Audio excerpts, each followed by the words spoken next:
નીચે અરે ચાલો કોઈ અવાજ નહીં કરવાનો હો બધાને વાર્તા સાંભળવી છે ને બધાએ પોપટ જોયો છે ચાલો એક હતો પોપટ શું હતું હા તો પોપટને એની મમ્મીએ શું કીધું જા કમાવા જા શું કીધું હા એટલે પોપટભાઈ તો ઉઠતા ઉઠતા કઈ ગયા કમાવા ગયા પછી એક ઝાડ ઉપર બેસી ગયા શું કર્યું ત્યાં કોણ નીકળ્યો ગાયોનો ગોવાળ કોણ નીકળ્યો હા તો પોપટભાઈએ ગાયોના ગોવાળને શું કીધું કે ગાયોનો ગોવાળ તું મારી મમ્મીને કહેજે કે પોપટ ભૂખ્યો નથી પોપટ તરસ્યો નથી પોપટ કાચી કેરી ખાય પાકી કેરી ખાય એટલે ગાયોના ગોવાળે શું કીધું હું મારી ગાયોને મૂકી ને હું કઈ તારી માને કહેવા જાઉં લે તું આ એક ગાય લઈ લે એટલે પોપટે શું કીધું ઝાડના થડે બાંધી દે પછી ગાયોના ગોવાળે એક ગાય ઝાડના થડ પર બાંધી દીધી પછી ત્યાંથી કોણ નીકળ્યું હાથીનો મહાવત નીકળ્યો કોણ નીકળ્યું હા તો એને પોપટે શું કીધું હાથીના મહાવત મારી માને કહેજે કે પોપટ ભૂખ્યો નથી પોપટ તરસ્યો નથી પોપટ કાચી કેરી ખાય પોપટ પાકી કેરી ખાય પછી એને કીધું હું કઈ જાઉં તારી માને કહેવા હારું તું આ એક હાથી લઈ લે એટલે હાથીએ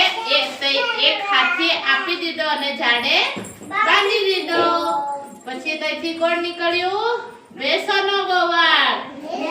હા એટલે ભેંસોના ગોવાળને પોપટે શું કીધું ઓ ભેંસોનો ગોવાળ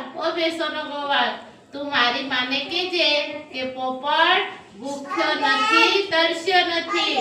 પોપટ પાકી કેરી ખાય કાચી કેરી ખાય એટલે ભેંસોનો ગોવાળે તો કીધું કે હું તારી માને કહેવા નહીં જાઉં મારી બધી ભેંસોને કોણ સાચવે લે તું આ એક ભેંસ લઈ લે એટલે એક ભેંસ આપી દીધી પછી પોપટભાઈ પાસે તો ભેંસ હાથી ગાય કેટલું બધું થઈ ગયું એટલે પોપટભાઈએ શું કર્યું બજારમાં જઈ અને બધું વેચી દીધું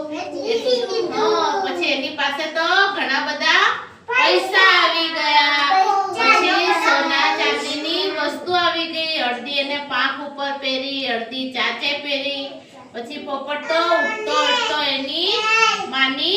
માના ઘરે ગયો એના માના ઘરે ગયો તો દરવાજો ખખડાયો પણ એની માએ દરવાજો ખોલ્યો નહીં રાત્રે પોપટ કઈથી હશે એમ કરીને પછી પોપટ તો એની દાદીના ઘરે ગયો કઈ ગયો દાદીના ઘરે તો દાદીએ દરવાજો ખોલ્યો પછી પોપટ તો દાદીને દેખી અને દાદી પોપટને દેખીને ખુશ થઈ ગયા પછી એની દાદીએ શું કર્યું એના માટે પાથરણા પથરાયા પછી ઢોલ વગાડ્યા અને ઘણું બધું કર્યું પછી પોપટભાઈ તો ખુશ થઈને નાચવા માંડ્યા એટલે બધું એની પાંખોમાંથી શું પડી ગયું પૈસા બધા નીચે પડ્યા ઘણા બધા પૈસા પડ્યા એટલે દાદીમાં પણ ખુશ થઈ ગયા પછી પોપટે ખાધું પીધું ને મોજ કરી મજા આવી ને તમને પોપટની વાર્તામાં મજા આવી ને